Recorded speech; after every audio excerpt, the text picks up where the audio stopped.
Hey, what's going on, everyone? What's going on? Your friend Dean Kulaweera here, IT recruiter, founder of Tech Recruiters 360. Thanks so much for tuning in. Always great to be here and give back and help you folks out with, all my perspective and all that good stuff in regards to the job search and recruitment and all that stuff. All right. So every Wednesday, 11 a.m. Eastern time zone, I'm right here. If this is your first time tuning in, welcome, welcome, welcome. Great to have you here. Don't be shy. Feel free to introduce yourself in the comments.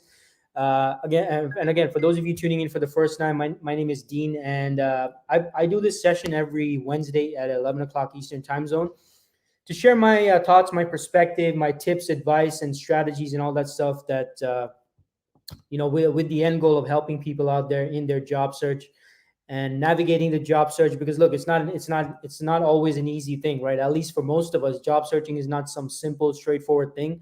I know I wasn't taught how to job search at any point at school, university, college, or anything like that. So hey, I hope I'm able to help you folks out there in your job search. All right. So again, don't be shy. Feel free to introduce yourself in the comments. And don't forget to hit me up with a like and share if you feel that there's someone in your network that might benefit from today's session, or they have some job search questions of their own that they want to ask. Feel free to certainly share this stream and see if you can get them here. Always happy to to meet new people and get new questions from people out there, right? So firstly, shout out to everyone tuning in on LinkedIn, YouTube, Facebook, Twitter. I'm not going live on Instagram today because I don't have my phone holder thing. I don't know what you call those things, but in any case, I can't be holding my phone and then doing the live stream with my other hand. So in any case, welcome to everyone tuning in. If you're watching the replay, appreciate you watching the replay. And let's get into today. All right. So today I'm kind of leaving it kind of open, right? In terms of any of you watching, if you have any job search related questions, something pressing, maybe it's something to do with your resume, maybe it's something to do with interviews, maybe it's something to do with dealing with another recruiter, maybe it's dealing with negotiations, maybe it's dealing with research. I don't know what it is. Anything goes, folks. Any questions you have job search related, put it in the comments. All right, don't be shy. I'm doing my part. I'm showing up, but it's up to you to ask your questions and put yourself out there. Right. So before I get into that, I did want to share results from a recent LinkedIn poll that I did. And let me just quickly share my screen. If I can just give me a few seconds, folks. I'm going to share my screen, and I wanted to share the results of this poll that I did recently. Hopefully, this is the right window. Yeah, it looks like no, that's not the right one. Hold on.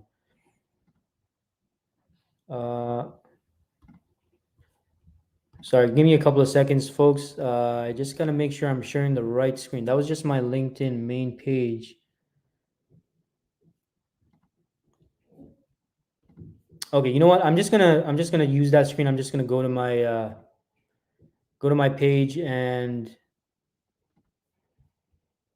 just share that poll with you. All right, so bear with me. Let me just go to my.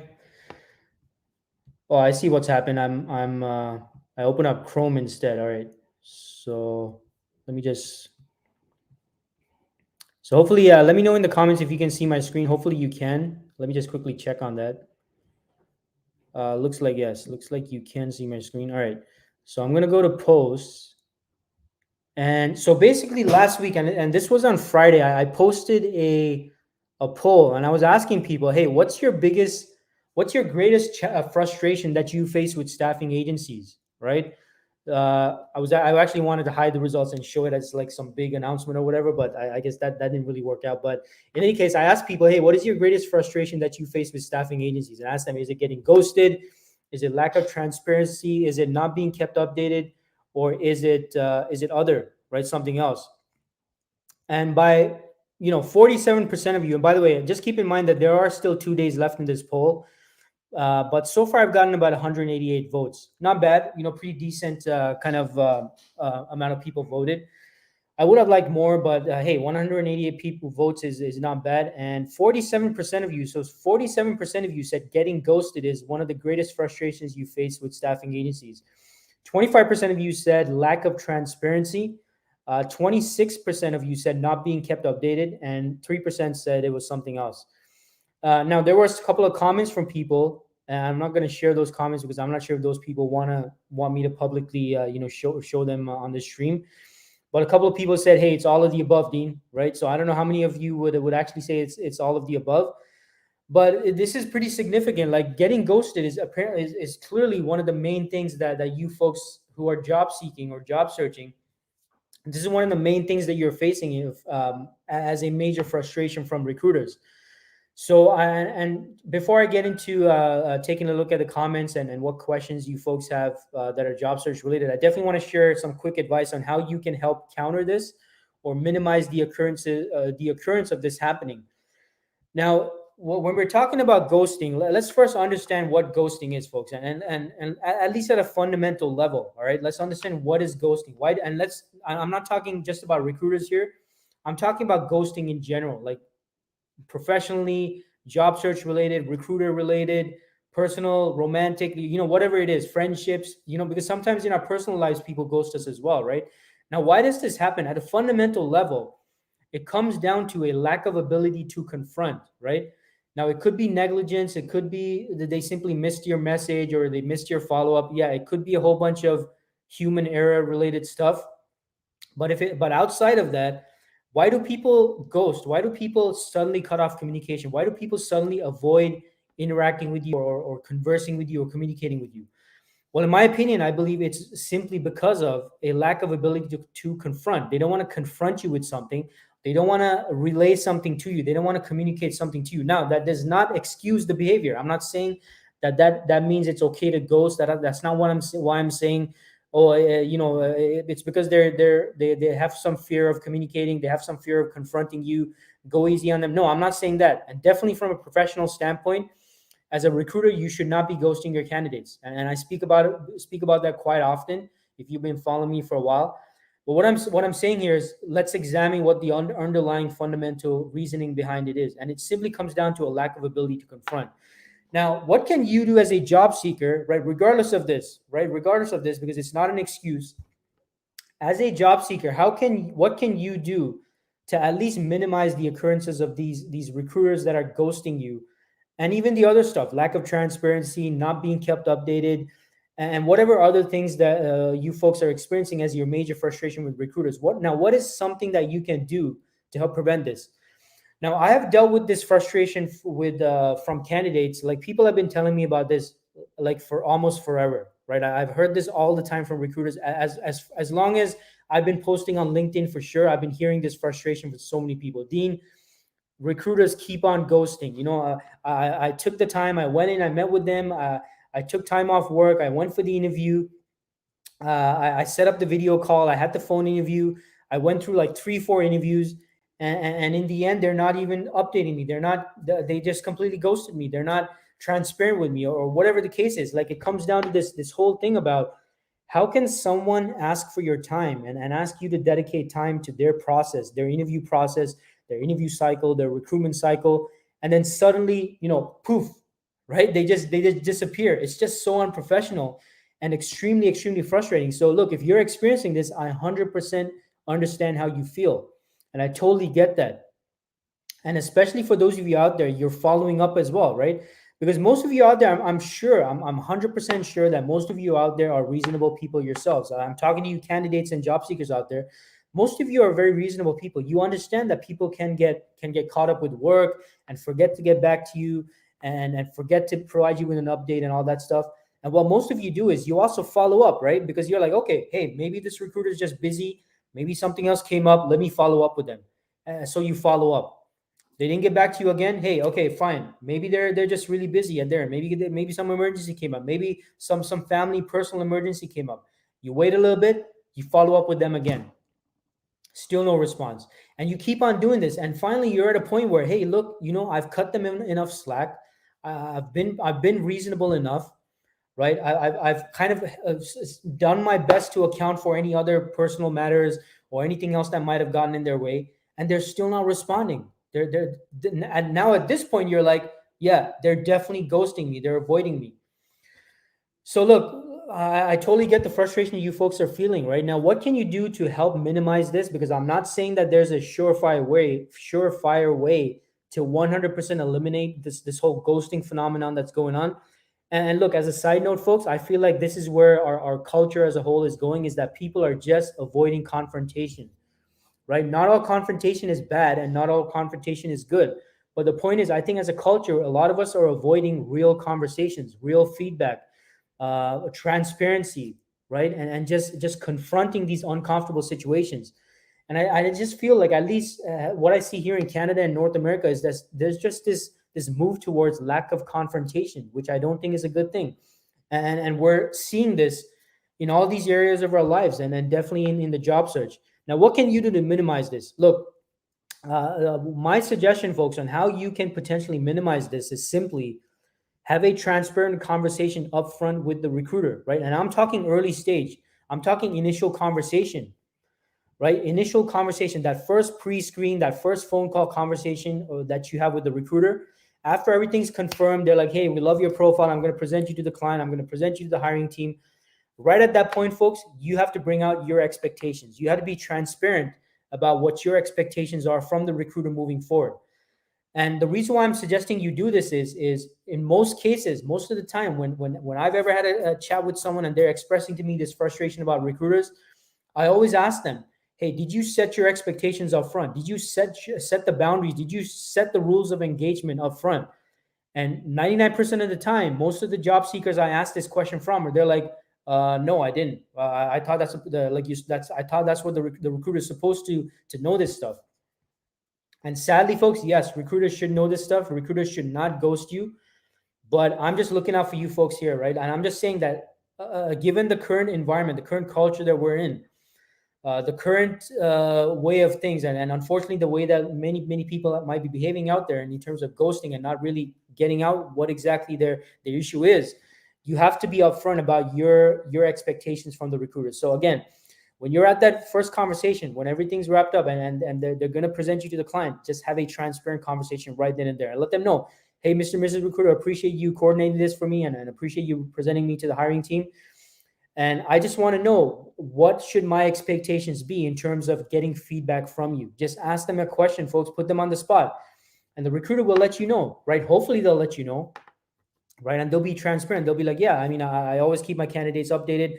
Or they might say, hey, look, feel free to follow up. I'm really busy right now. I might have a lot of other stuff going on, but definitely feel free to follow up and I'll do my best to provide you with feedback. And then you got to let them know, by the way, that you're completely open to constructive criticism and feedback.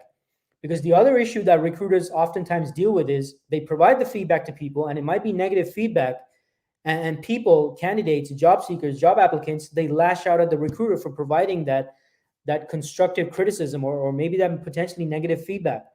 So what you have to communicate to the recruiter is, and because look, recruiters, just like other human beings, folks, they avoid, unfortunately they avoid uncomfortable conversations, right?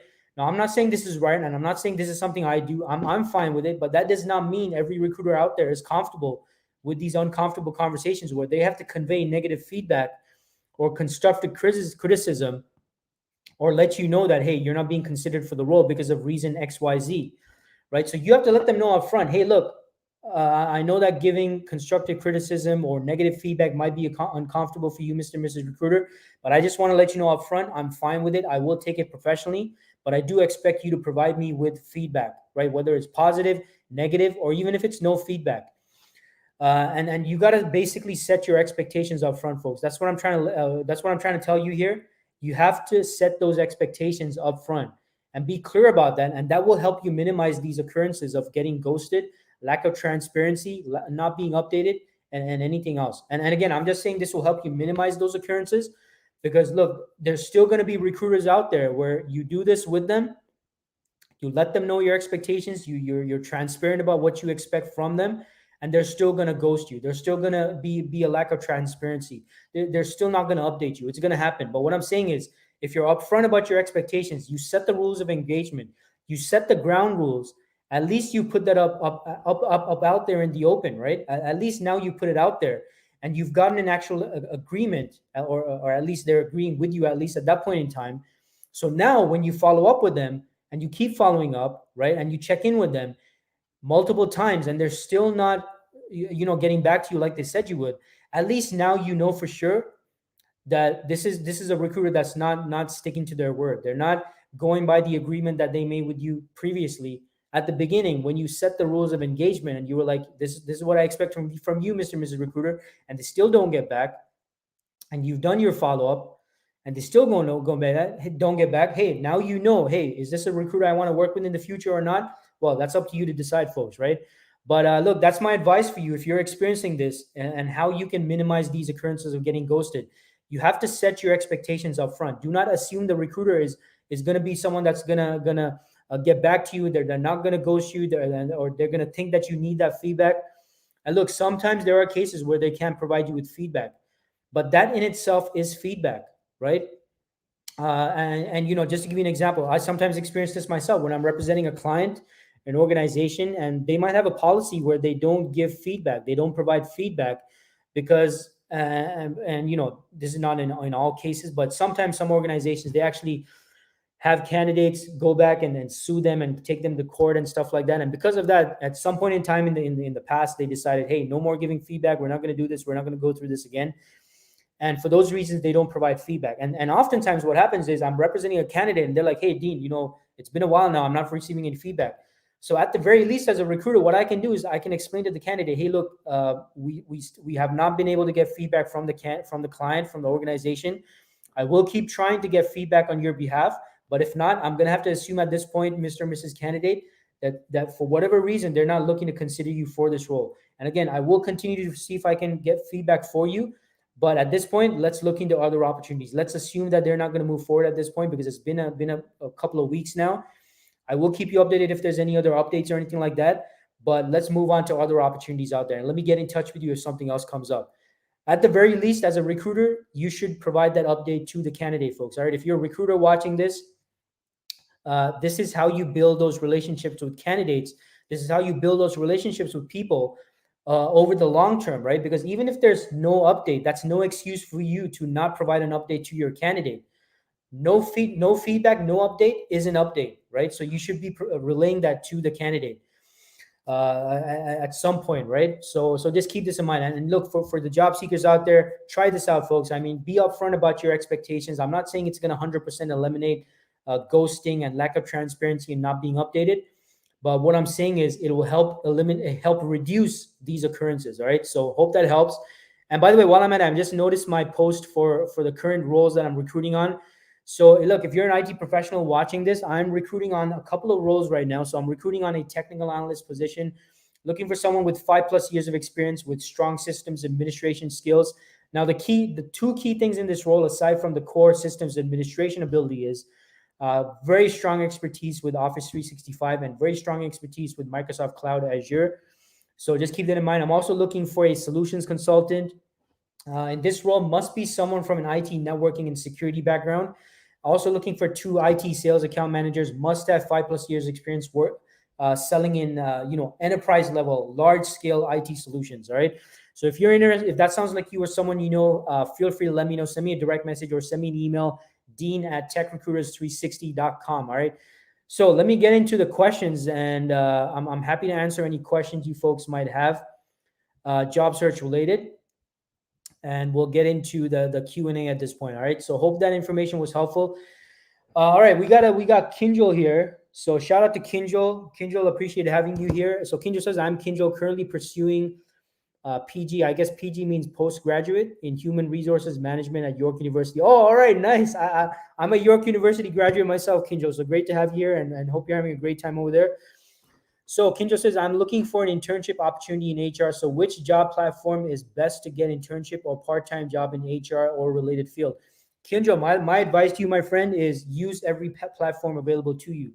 LinkedIn, Monster, Indeed, what else? Career Builder. I don't think Workopolis exists anymore. I'm not sure. Let me know if it does in the comments. But everything, Kinjal, you got to look at everything, Kinjal. So I want you to picture it like this, right?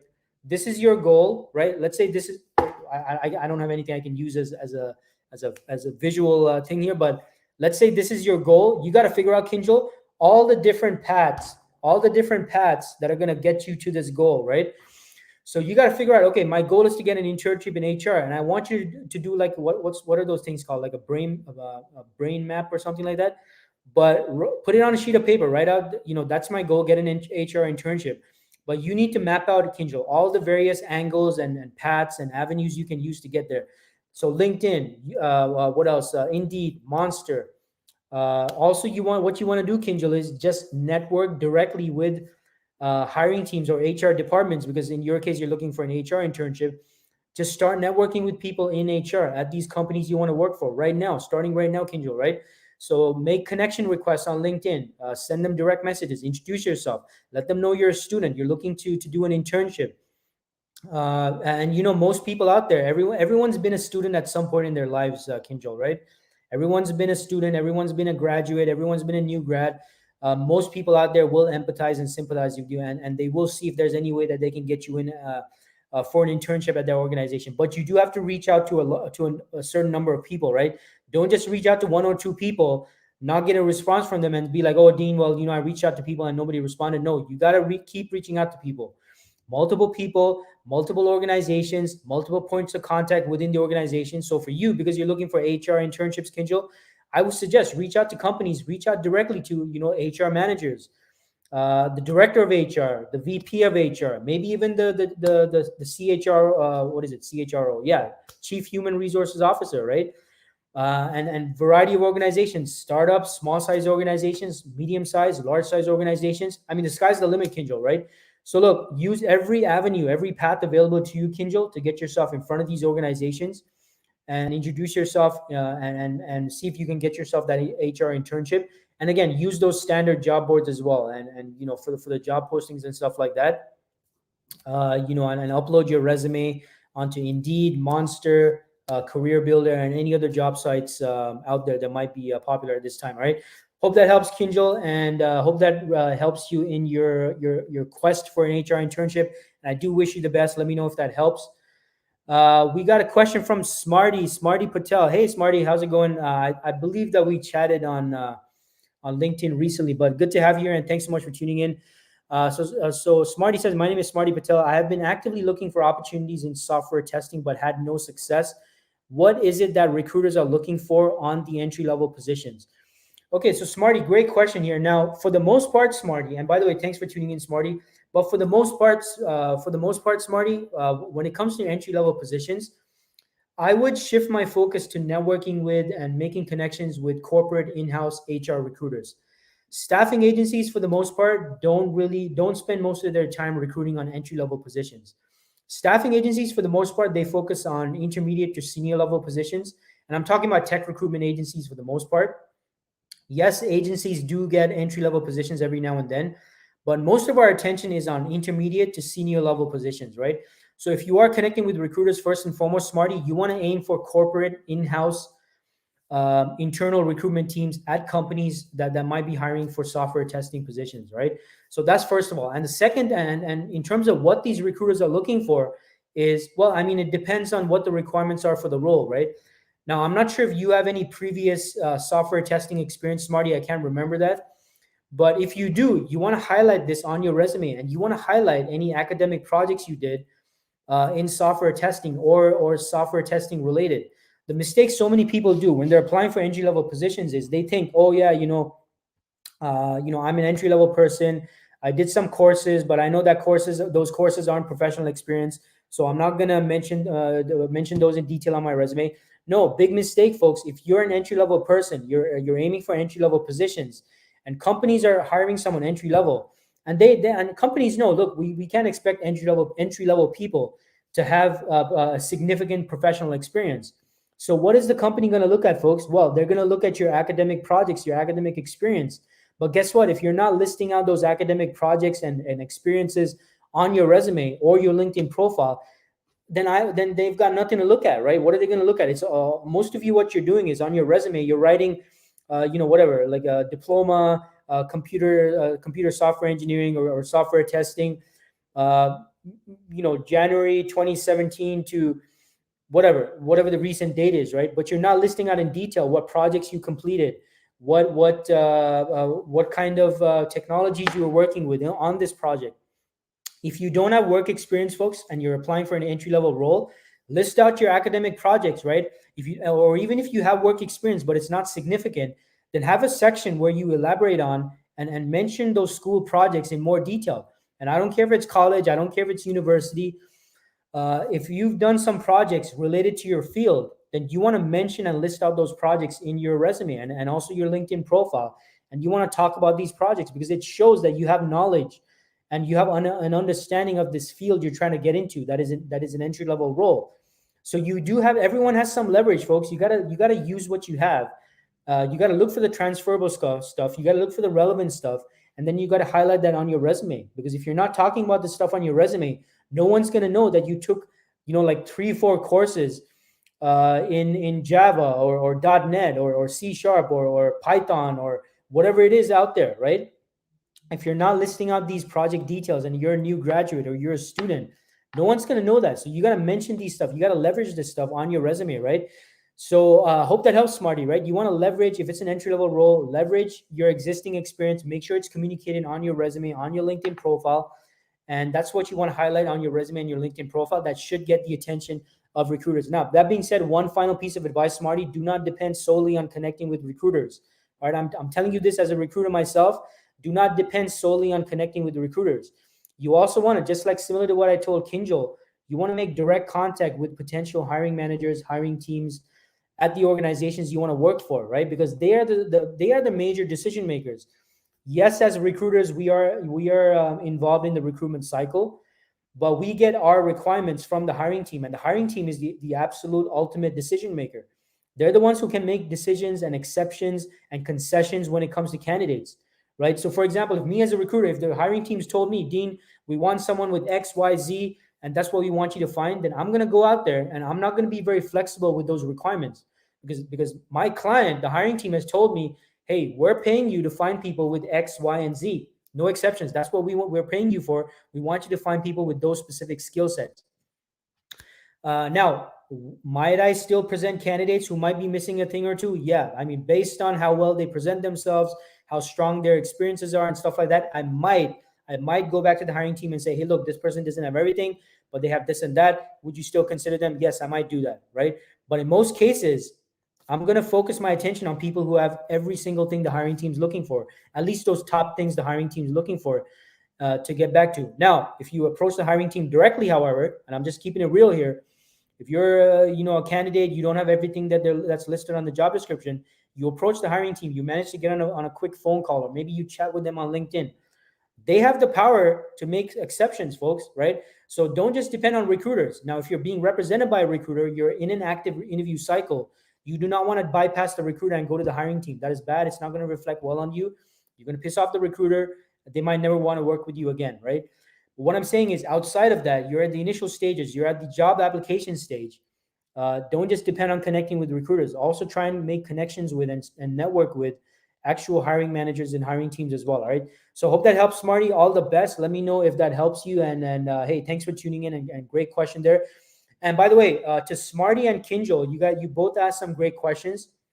I want you to both send me a direct message, and I want to hook you up with my free PDF, How to Run Recruiters Through Your Resume. It's a great PDF. It's basically a script where I show you word for word how you should be running recruiters through your resume. So Smarty and Kinjal, shout out to you. Great questions, great comments there. And I definitely want to hook you up with my free PDF.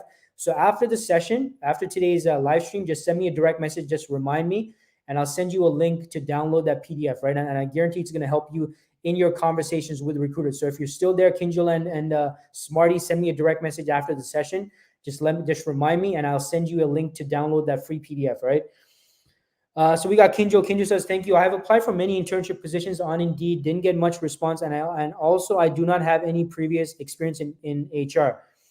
Well, Kinjal, this goes back to what I said before, right? And I believe, Kinjal, in your previous comment, you said you're currently pursuing PG, postgraduate in human resources management, right? So yeah, so Kinjal, this is the thing. I want you to make a mental shift right now, right? Stop telling yourself you do not have any experience in HR. Yes, you might not have any experience professionally, like you maybe you've never worked professionally in HR, but you are currently pursuing studies in human resources management, Kinjal, right? So stop saying you don't have experience with HR, because guess what? Right now you are learning stuff in HR related in your postgraduate degree, right? So that's what, like I mentioned before, when I was responding to Smarty's question, what you got to do, Kinjal, is leverage your academic projects, your academic experience, what courses you're taking right now. Maybe you don't have professional work experience in HR, but now you have academic projects that you can talk about, that you can mention on your resume and on your LinkedIn profile and in your conversations with recruiters, right? So, Kinjo, that's what I want you to do. Make that mental shift. Stop telling yourself, I don't have any HR experience. I don't have any HR professional experience. I have no chance. No, stop that negativity. Stop that negative talk, folks. This is not just for you, Kinjo. Everyone else out there, stop preventing yourself from being involved in the recruitment cycle before you even involve yourself in the recruitment cycle. A lot of you folks, you're eliminating yourself before even giving yourself a full chance, right? So, Kinjo, what I want you to do is, first of all, stop thinking like that, right? And second of all, you want to leverage your profession, your academic experience into your resume, into your LinkedIn profile. You got to expand on those projects, those group projects, individual projects, the courses you took. That is stuff that shows on your resume, right? If I'm a recruiter, I'm recruiting on an entry level position, and I see, oh, okay, she doesn't have professional experience, but she is. I mean, this is an entry level role, and she does have HR academic experience. She's listed out some projects she's done. Looks like she understands this and this and these concepts. Hey, I might actually pick up the phone and give you a call, Kinjo, right? So leverage what you have, folks. That is my message to you today. Leverage what you have and include it on your resume. Just because you don't have professional experience in some area, I mean, hey, nothing you can do about that. Nothing you can do about what you don't have, folks. But what you can do is leverage what you do have that is relevant. Communicate that on your resume, communicate that on your LinkedIn profile, communicate that in your conversations with recruiters and hiring teams and all that, and bring that to the surface. Because if you don't, no one's going to know. No one is going to know, right, Kinjo, and everyone else out there. You're pursuing a postgraduate in HR right now, but is that reflected on your resume in detail? Have you reflected that in detail on your resume? What you're learning, what courses you're taking, what projects you've done? Because these are things that show that you have an understanding about HR management and certain HR concepts and all that stuff. But if all you're doing on your resume, folks, is you're just listing, and this, by the way, this is specifically for new graduates and students. This is most relevant for those of you out there. If you're only listing your degree, your diploma, the years that you're studying, and that's it, like that's not gonna help you at all. If you're aiming for entry-level roles, you're aiming for internships, you don't have professional experience, then what that means is you have to leverage your academic experience, your academic projects. You want to list those in detail on your resume, on your LinkedIn profile, and in your conversations. So if a recruiter says, hey, Kinjo, can you tell me, I noticed you don't have any professional experience, and we really need someone with professional experience, your response, Kinjo, should not be to give up. You should say, Dean, I totally understand that. I understand I don't have any professional experience with HR. However, Dean, I have, and I am currently pursuing my postgraduate in human resource management, and this and this and this is some of the courses I'm taking right now. And in fact, a current project I'm working on right now is very, very relevant to the position that you're recruiting on right now, because I noticed this on the job description. You're looking for someone with HR topics XYZ, and I'm doing a project on that right now, and this is what we're doing, and this is what we're doing, and this is what the end result and outcome was.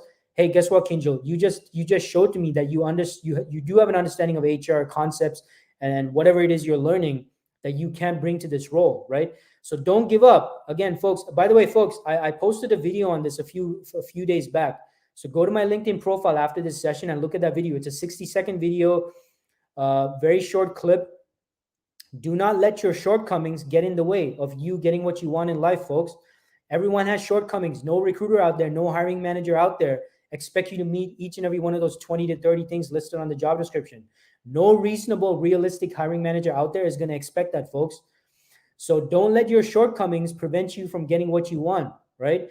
What you got to do is you got to leverage what you do have and show them why, despite the shortcomings, you're still a strong, viable, confident, capable, able candidate that has a lot to offer to the organization and what you bring to the role and the position. All right. So look, Kinjo, hope that helps. Don't give up. Keep pushing through, and hope that information helps.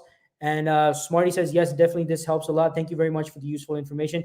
Hey, no worries, Smarty. All right. Looks like that's all for the questions in the comments today. I appreciate all of you tuning in. And hey, again, hit me up with a like and share today, folks. Always appreciates the likes and shares. And again, if you want to know what I'm recruiting on right now, feel free to send me a direct message. I did kind of go over it early on in the stream, but feel free to ask me what I'm recruiting on right now. And even if you're not in one of those categories of positions I'm recruiting on right now, hey, I still want you to send me a message. Introduce yourself. Let me know about yourself. If you're an IT professional in the Greater Toronto area or anywhere in Canada, I want to know you. I want to meet with you. I want to connect with you. I want to know who you are. And look, if I can't help you now, guaranteed I can help you at some point in the future, folks. If not with job opportunities, with my job search content, which I post here on a regular basis. All right. Hey, Dean Kulaweera here. Thanks so much. See you next week, Wednesday, 11 a.m. Eastern time zone. I'm here to answer and respond to any job search related questions, inquiries, challenges, anything you have. And remember, folks, keep taking action. No matter how hard it gets in your job search, no matter the barriers, no matter the negativity, no matter the naysayers, no matter everyone who tells you, no, it's so difficult out there, you're not going to do it, settle for less. No, don't listen to none of that, folks. If you have realistic goals, achievable goals, and you're also at the same time able to think big and really move forward in life, keep going, keep moving forward, keep pushing through, keep taking action, don't give up. And always make sure you tune in Wednesdays, 11 a.m. right here. I'm here to support you. I'm here to help you out. All right. Dean Kulaweera here. Thanks so much for tuning in, folks. Have a fantastic week. Keep pushing through. All right.